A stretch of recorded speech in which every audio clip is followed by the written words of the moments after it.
Wito huu mmeuitikia kwa 100%, na swali langu la msingi kwa hayo ambayo mtakayo yajadili, wasikilizaji wetu wanataka kusikia hapa, mtacheza Juni 15?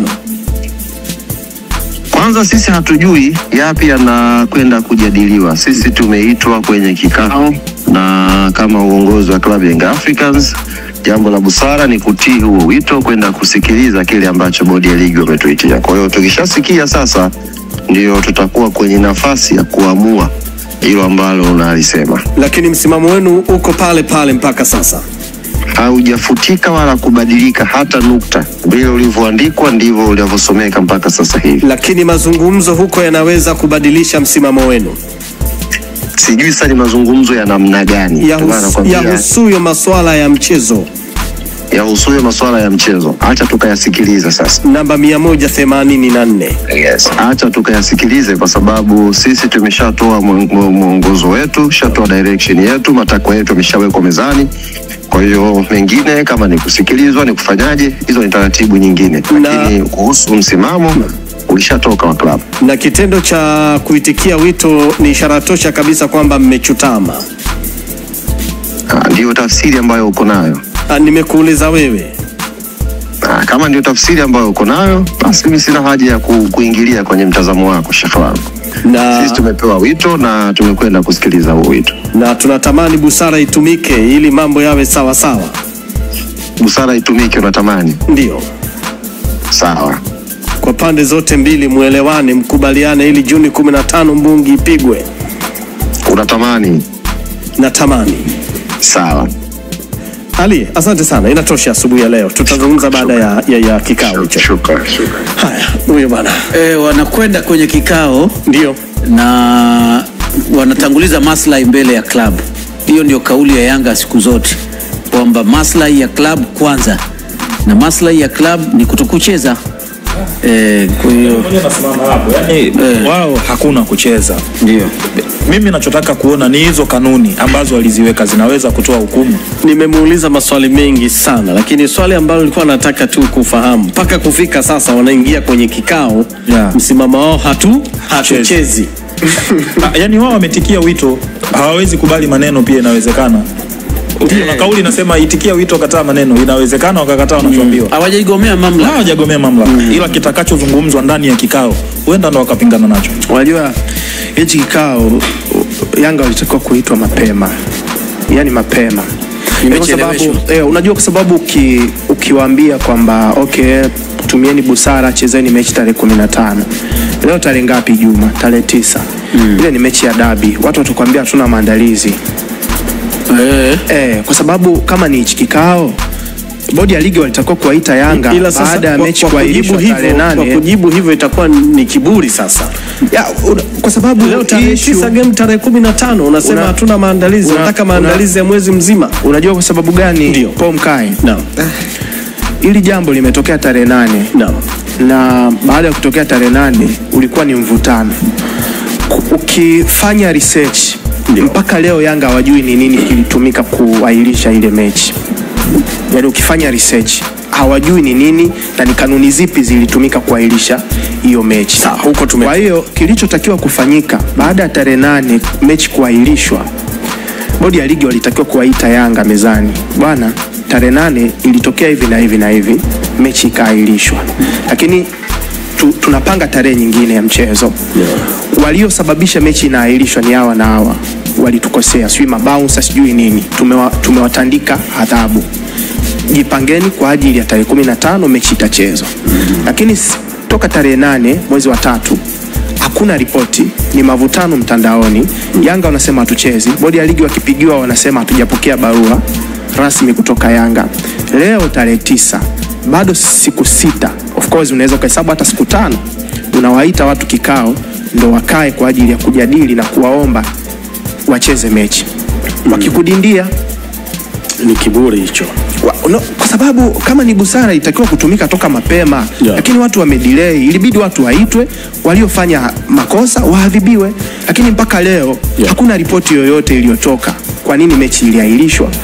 Watu hawajui. kuna watu wamelipa tiketi zao, watu walisafiri, mtu amelipa tiketi za familia watu 8, amesafiri kutoka Manyara, ametoka Bukoba, amekuja kuangalia mechi. Mpaka leo anasikia taarifa kwamba Yanga hawachezi. Bodi ya ligi huko wanasema mechi ipo. Mpaka leo hawajui ni nini kinaendelea. Hivi vitu bodi ya ligi wamevichelewesha wao wenyewe. Kwa hata wakidindiwa ndo tunarudi kule, watatumia kanuni kuadhibu Yanga wakati hawakutumia kanuni kuahirisha mechi ya tarehe 8. Mimi naomba niulize kitu Hans. Wewe ni miongoni mwa watu ambao wanaamini kwamba bodi ya ligi haikutumia kanuni kuahirisha ile mechi ya tarehe 8? Yeah, kwa sababu ukitazama press release iliyotoka na bodi ya ligi siku ya tarehe 8 mchana, wanasema Simba aligomewa kufanya mazoezi a day before. Kabla hizi sababu nyingine ambazo zilikuja kutoka baadaye, ambayo kikanuni ukienda kuangalia hiyo sio sababu ambayo ilipelekea mechi. Of course mimi nafikiri tusirudi huko sana. Ndio maana hata maswali yangu ambayo alikuwa anamuuliza Jemedari alikuwa anaonyesha ishara tosha kabisa kwamba tusirudi huko tuliko toka. Hata mimi na support. Sisi ni waandishi. Kuna vitu vingine tunapovizungumza watu wakitusikia wanasema sasa kama hawa ndio wanapata nafasi ya kuzungumza na Watanzania kupitia media. Guys, inawezekana kitu ukiuridhiki nacho. Sawa. Lakini sio hakipo. Si kipo. Sawa, lakini hiki hapana bana. Sioni kama hili kwa sawa. Lakini hicho kitu kipo. Kwa unakiaddress kama kitu kilichokuwepo labda kilikuwa na udhaifu. Sawa? Tupige hatua. Bana tafuta andiko la Magori bana. Kuna kitu alikiandika Magori. Kuhusu ile hatutocheza mpaka wauni waadhibiwe. Nataka tusome kale kidogo. Nataka tusome kale. Sasa wakati tunatafuta andiko la Magori, nafikiri tusonge mbele. Sawa, Jemedari, tunasonga mbele, lakini kuna kitu tulikuwa nataka nikichukue tu pale. Sawa, Juma.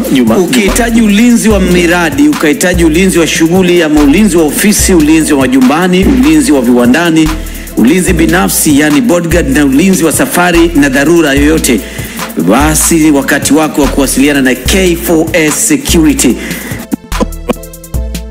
Kama wameitika wito pamoja na msimamo ulioweka, tunaona kwamba ni ishara nzuri, wanashirikishwa wao kama wenyeji wa mchezo. Na juzi naona msemaji wa klabu ya Yanga alisema hata ule ufunguo wa kuifanya ile mechi ichezwe, katika maana kwamba zile ticket ni makubaliano ya Yanga na N-Card, na wao ndio watakaoweza hata kuhakikisha ticket zinauzwa. Nikasema hiyo ilikuwa nani dalili njema kwamba wanahitaji kushirikishwa, wanahitaji wazungumze. Sasa Alois, na kutoa kwenye line kidogo hapa, tunaungana na mwenzetu ambaye yupo kule makao makuu ya ofisi za bodi ya ligi. Usiondoke kwenye line, ngoja tuungane hapa naye Nasibu Mkoma tumsikie kuhusiana na kile ambacho kimechukua nafasi huko, pasi na shaka ya namna yoyote.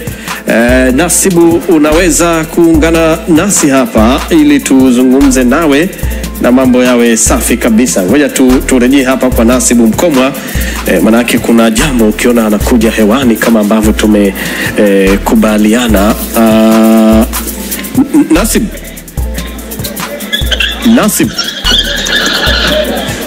Nasibu Mkoma. Mambo vipi Pomkai? Naam, karibu Nasibu. Asante, nimerejea tena kwa mara nyingine, na muda huu nipo na afisa habari wa bodi ya ligi Karimu Boimanda, ambaye nimekutana naye nje ya ofisi za bodi ya ligi. Bwana Karimu, kwanza habari za asubuhi. Mambo vipi? Tuko live hivi sasa kupitia Crown Sports ya 92.1 Crown FM. Ndio. Bwana, sisi tumekusanyika hapa kama waandishi kama unavyotuona, na wewe ndio tunaanza kusema kiongozi wetu kutokea bodi ya ligi. Wewe ndio kila kitu. Sisi uwepo wetu hapa lazima tufike kwako na tujue kwamba iko kitu kipo ama hakipo. Kwanza swali langu la kwanza, ni kweli leo kuna kikao kati ya bodi ya ligi na Yanga, na ni kweli mmewaita? Ni kweli kipo, japo hatujawaalikeni. Nasibu hatujawaalika, lakini tumewaona.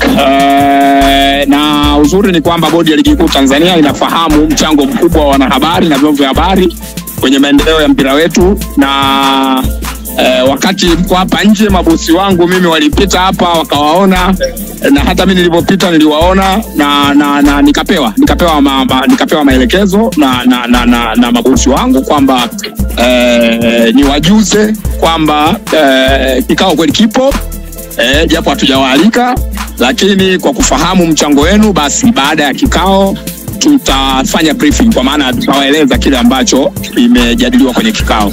Kwa hiyo kwa sasa hivi hatuna issue na nyie Nasibu. Hatuna issue na nyie, lakini nadhani baada ya kikao afisa mtendaji mkuu atazungumza na nyie kuwaeleza kile ambacho kimejadiliwa kwenye kikao. Ni kikao cha bodi na Yanga ama na kuna wadau wengine? Mimi sitaki sasa kwanza kuzungumzia detail kuhusu kikao. Wewe unachopaswa kufahamu ni kwamba kuna kikao. Kuna kikao, na kitakapokwisha basi utapewa details zaidi za hicho kikao. Nikushukuru sana Karibu Imanda. Asante. Bwana, mmemsikia Karibu Imanda akieleza kile ambacho ilikuwa ni kiu ya watu wengi kufahamu kweli kikao kipo. Amethibitisha kwamba kikao kipo, lakini tutazungumza na mtendaji mkuu wa bodi ya ligi kwa maana ya Almas Kasongo baada ya kile ambacho kitakuwa kimejadiliwa. Kwa sasa hivi watakuwa hawana cha kuzungumza kwa sababu kikao bado hakijafanyika. Kwa hivyo baada ya kufanyika pata nafasi ya kuzungumza na waandishi wa habari kile ambacho kimejadiliwa, lakini mpaka hivi sasa naweza nikasema bado akidi haijatimia kwa sababu Young Africans wao bado hawajafika. Lakini ndio wanafika Young Africans sasa hivi. Pomkai. Naam. Pomkai ndio wanafika sasa hivi viongozi wa Young Africans ndio wamewasili hivi sasa hapa kwenye ofisi za bodi ya ligi. Sijajua mnaweza mkanivumilia ama niendelee? Wagika, endelea. Ni akina nani muda huu unatutajia unavyoshuka kwenye magari? Sawa. Ndio wanashuka kwenye gari, kwa hiyo nitakuwa naangalia ni nani na nani wamefika. Lakini tayari wameshafika, ndio wanakaribia kufika hapa. Tafahamisha wadau na tusikilize hivi sasa kwamba ni kiongozi gani na kiongozi gani ambaye tayari ameshawasili katika ofisi hizi za bodi ya ligi. Lakini kwa mbali kabisa kama namuona